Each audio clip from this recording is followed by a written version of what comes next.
namna ambavyo dawa inaweza ikakaa ikawa inatoa hicho kiwango cha dawa kwa muda mrefu. Okay. Kwa hiyo ilipotokea hii breakthrough, ndio maana imeonekana ni breakthrough kubwa sana. Kwa sababu unachoma sindano leo, inaendelea kuhakikisha kwamba kiwango cha dawa kwenye damu kinaendelea kubaki kwa level hiyo ya juu kwa muda wa miezi 6. Ni muda mrefu sana. Ambapo dokta, kwa hiyo hapa nimeelewa kuna makundi kadhaa.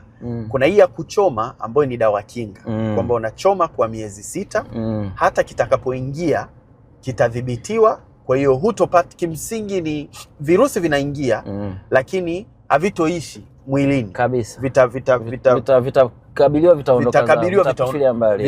vitafia mbali. Hii ni kwa mtu ambaye hana virusi anaipata hii. Hiyo tunaita sasa PrEP. Pre-exposure, yani kabla ya hujapata virusi ndo unachoma hii. Ndo dawa kinga. Ndo ambayo imeingia Kenya. Na Zimbabwe wameanza kuitoa pia. Nadhani nimeona na mazungumzo hapa Tanzania kwamba nimesikia jana, nimemsikia mfamasia mfamasia mkuu wa serikali, nadhani na mimi nimeona alikuwa anazungumza kwamba nayo inakuja. Okay. Alafu kuna, najaribu kuiweka hii vizuri. Alafu kuna kundi la pili la mtu ambaye tayari ana virusi vya ukimwi.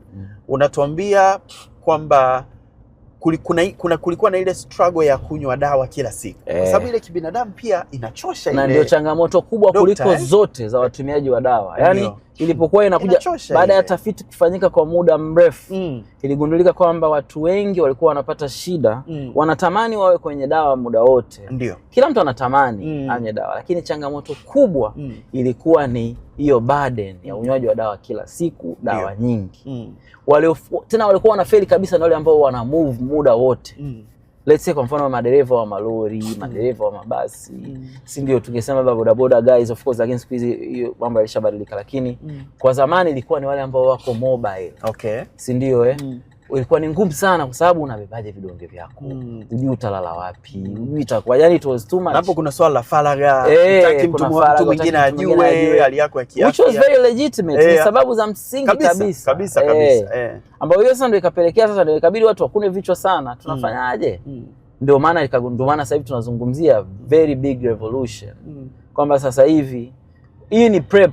Maana yake ni kwamba tunapoelekea hata ARV zenyewe zitakuja sasa miezi 6. Kwa sababu mchawi alikuwa ni kugundua namna ya kufanya dawa iweze kuwa juu katika kiwango cha juu kwenye damu kwa muda mrefu. Lakini unatuambia maana yake, kwa maana ya dawa unasema mbadala wa vidonge unaweza kutumia sindano ambayo ndio hiyo inatoka Cabenuva. Unaweza kuchoma mara moja kwa wiki mbili. Mara moja kwa wiki mbili. Kuna tafiti zozote zinaendelea za kwamba hii dawa ya mara moja kwa wiki mbili kwa mtu ambaye ana virusi tayari aweze kuchoma labda kwa miezi 3 au miezi 6 au mwaka? Of course. Okay. Kwa sababu hiyo yani hapo maana yake unajua pia tukirudi nyuma kiukweli, hii pia ni biashara, kwa maana kwamba atakayegundua hiyo maana yake ndio atakuwa amesolve changamoto ya dunia. Ndio. Kwa hiyo ina maana maabara huko, maabara kazi inayoendelea sasa hivi ni kuigundua tu ambayo itakaa muda mrefu zaidi. Okay. Ikiwezekana hata miaka. Si ndio? Ndio kinachoendelea sasa hivi. Lakini unajua tatizo ni kwamba the challenge is ugundue hivyo, lakini maana yake ni kwamba nikichoma leo isiwe na dozi kubwa sana ya kuniua. Ispitilize. Ndio kwa sababu kama dawa unahakikisha kwamba itakuwepo kwa miezi 6 ijayo bado kwenye damu yangu. Leo hii itoe kiwango hicho na miezi 6 kuanzia sasa itoe kiwango hicho cha sumu, kwa maana ya nini? Ndio hapo ambapo inapokuja kwenye sayansi ya hali ya juu. Kwa sababu sio kama unajaza full tank sasa hivi unajua bana nataka niende zangu Morogoro, unajaza full tank sasa hivi iko full. Mpaka Morogoro mafuta hayajaisha. Si ndio? Yes. Inatakiwa najaza, yani nikimchoma mtu sasa hivi full tank, lakini yanayoingia huko kwenye engine kule yasiwe ni yote, yani yasimwagike hapo kwenye engine. Kiwe kinaenda kiwango hicho kinachotakiwa. Otherwise itageuka sumu. Otherwise itageuka sumu. Umeona Dokta, manake kwa sasa hivi, kwanza nakubaliana na wewe kwamba hatua ambayo imepigwa ni kubwa. Yani mimi I can imagine burden ama mzigo wa mtu kumeza vidonge 6 kila siku iendayo kwa Mungu. Kutoka pale kumeza mpaka kidonge kimoja ambao ndio utaratibu wa sasa hivi.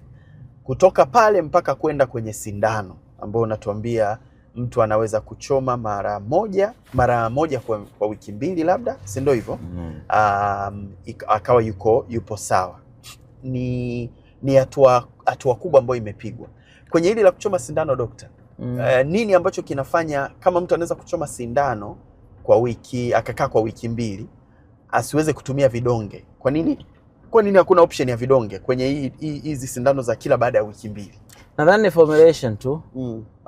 Na kwa sababu ni upya tu, lakini naamini vitakuja kutoka vidonge eventually. Okay. Na pia nasema sijui kama Tanzania ipo, kusema kweli. Nimejaribu kuulizia hapa, maana simu yenyewe umenipigia ghafla. Sijui sasa hivi kama tunayo, lakini ninachojua tu ni kwamba tayari ilikuwa approved. Na kama bado haipo, nadhani itakuwa inakuja. Okay. Ila hizi options za formulations za sijui kidonge, sijui sindano, sijui drip, sijui nini, hivi vyote vinakuja baada ya ugunduzi wa mwanzo. Kwa hiyo kwa kilichotokea sasa, mimi naweza nikasema kwamba kilichobaki ni kazi rahisi sana, kwa sababu haitakuwa tena kugundua tena wheel, ndio, we are not reinventing the wheel. Kwa hiyo ina maana hizi zitakuja, they will definitely come. Kwa sababu kwa mfano changamoto kubwa hapo nyuma zamani ilikuwa changamoto kubwa sana, ilikuwa ni kutengeneza dawa za watoto, pediatric formulation. Ikachukua muda mrefu, zikaja zikagundulika, zikatengenezwa. So ni vitu ambavyo hivi vyote vinachukua muda, lakini vinawezekana. Cha kwanza ilikuwa ni tunafanyaje kuweza kuwa na dawa ambayo itafanya kazi kwa muda mrefu. Basi ambayo hiyo ndio ambayo tunaiona ndio breakthrough kubwa kabisa sasa hivi. Kwa maana ya watu ambao tayari wana maambukizi ya virusi vya ukimwi. Wale ambao hawana, kwa sababu pia changamoto nyingine kubwa ilipokuja kwenye PrEP. Ndio. PrEP hata kwa Tanzania tushafanya tafiti nyingi. Changamoto kubwa ambayo tulikuwa tunaiona ni kwamba wanaotumia PrEP ingawa wanapenda, lakini wanasema sasa mimi na tofauti gani na mtu ambaye tayari ana maambukizi? Kwa sababu ilikuwa wanatakiwa wanye dawa kila siku. PrEP ndio dawa kinga. Dawa kinga, ambayo ulikuwa pia kwa mtu ambaye anajiona yuko kwenye hatari, anaweza akapata anatumia. Lakini unasema before ulikuwa unatumia vidonge. Vilikuwa vina vidonge kila siku na venyewe unakunywa kila siku kama mtu ambaye ana maambukizi ya virusi. Okay. Kwa hiyo challenge kubwa sana hata kwenye tafiti phase ilikuwa ni kwamba watu wengi walikuwa wanatumia, walikuwa wanasema bana, sasa dokta, sasa hii ina tofauti gani na kama na maambukizi? Okay. Kwa hiyo tulikuwa tunajitetea, chifu naongea kweli, kwa hiyo bana hii ni una maambukizi lakini ndio unajizuia usipate, unajilinda. Na ndio maana ikabidi pambane vita kubwa sana kuhakikisha kwamba hawa wanakuwa comfortable, kwa sababu hawana maambukizi. Okay. Lakini wako kwenye hatari ya kupata maambukizi. Na plan yetu sisi na pambano letu sisi, na wewe unalijua, ni Vision 2030 kwa dunia nzima, ni kufika maambukizi ambayo ni zero, sio? Tunazungumzia 95. Ndio. Kwa hiyo ili unafanyaje sasa? Lazima uhakikishe kwamba unatumia bunduki zote na njia zote. Njia kuu ambayo itaweza kupelekea tukapata zero ni kuzuia maambukizi yasitokee kabisa. That's the first thing. Ndio. Yasitokeaje sasa? Ndio PrEP sasa. Kwa hiyo PrEP na yenyewe ikapewa kipaumbele. Na ndio maana tunaona hata zimeanza kundulika hizo dawa za muda mrefu, long acting. Kwa sababu gani? Maana yake kwamba watu wamewekeza fedha. Si ndio? Na changamoto kubwa pia ilikuwa ni kwamba bado hizo dawa ni ghali, si bei nafuu. Okay. Na hapa inaniletea kwenye pointi ambayo ningeisahau. PrEP, hata hii dawa ambayo imepelekwa Kenya na ambayo inatolewa Zimbabwe, hata PrEP ambazo zinatolewa Tanzania mpaka sasa, hazitolewi kwa kila mtu. Okay. Hizi dawa kinga zinatolewa kwa makundi maalum. Makundi ambayo yapo kwenye hatari zaidi ya kupata maambukizi.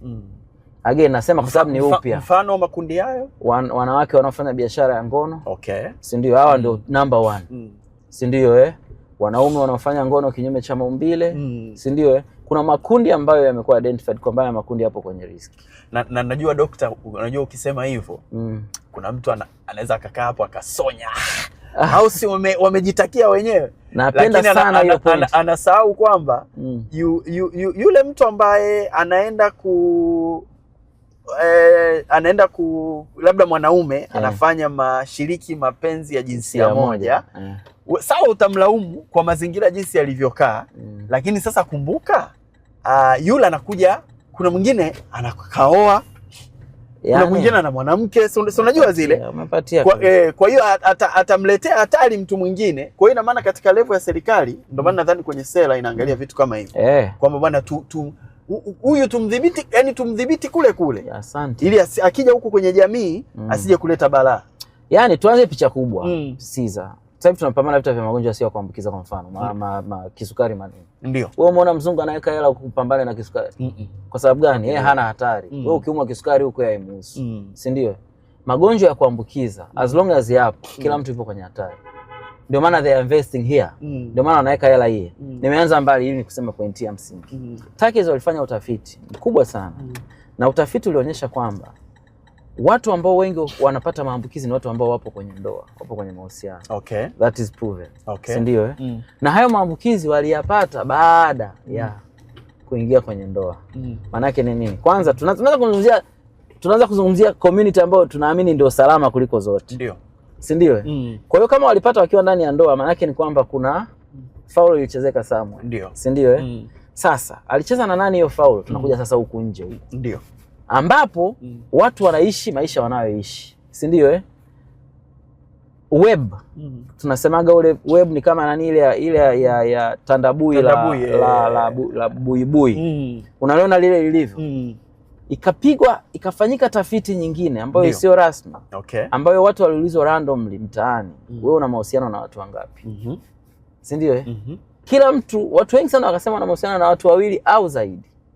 Katika hao maana yake ni kwamba huyu ana mahusiano na huyu, ana mahusiano na huyu, ana mahusiano. Si ndio Chances are kuna mtu ana mahusiano na mtu ambaye anafanya biashara ya kujiuza. Okay. Si ndio Maana yake ni kwamba kama tujamzuia yule asipate maambukizi.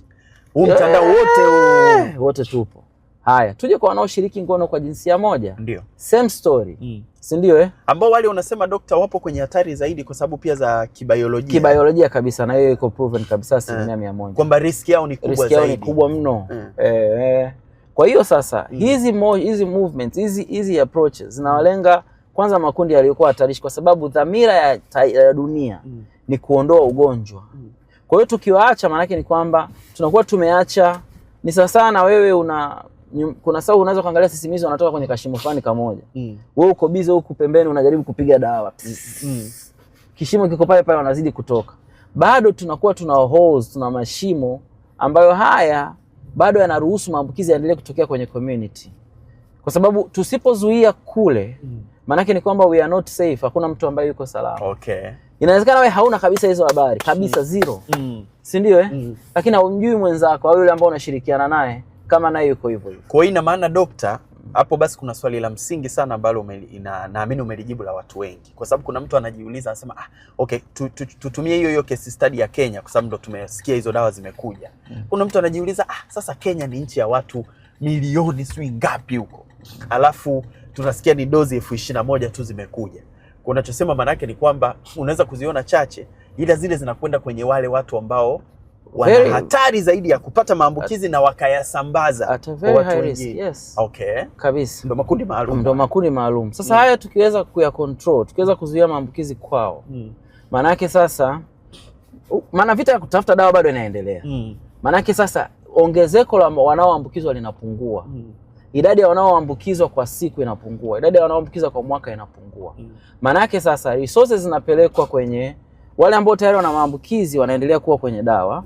Si ndio? Maambukizi mapya yanazuiwa. Si ndio Na tulishafanikiwa kwenye kumzuia mama kumwambukiza mtoto. Hiyo unajua. Wewe sasa unajua umefanya sana kwenye maeneo haya. Kwenye hapo tumefanya vizuri sana kama taifa. Kwa mfano kama Tanzania. Very well. Kwa hiyo pale tumeshaweka block.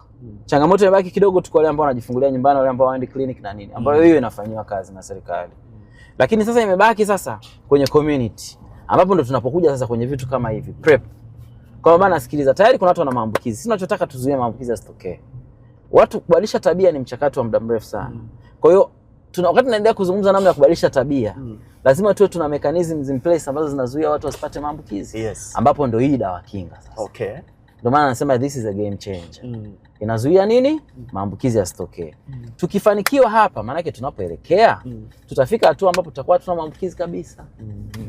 Sasa nikuulize dokta, kuna mtu ambaye aliposikia tu habari ya kwamba bwana kuna sindano ambayo unaweza ukichoma kwa mara 2 kwa mwaka inakuzuia kabisa kupata virusi vya ukimwi.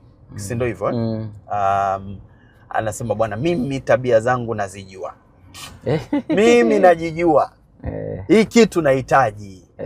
Unaweza ukatupa shule kidogo kama manake of course tukifika najua hapo itakuwa sio muda mrefu zitaanza kuja, bila shaka labda inawezekana baadaye sera za serikali zikaruhusu ziingie pharmacy na vitu kama hivyo, taratibu ukatengenezwa. ni kitu ambacho wewe binafsi kama daktari unaweza kukirecommend kwa mtu yoyote yule wa kawaida?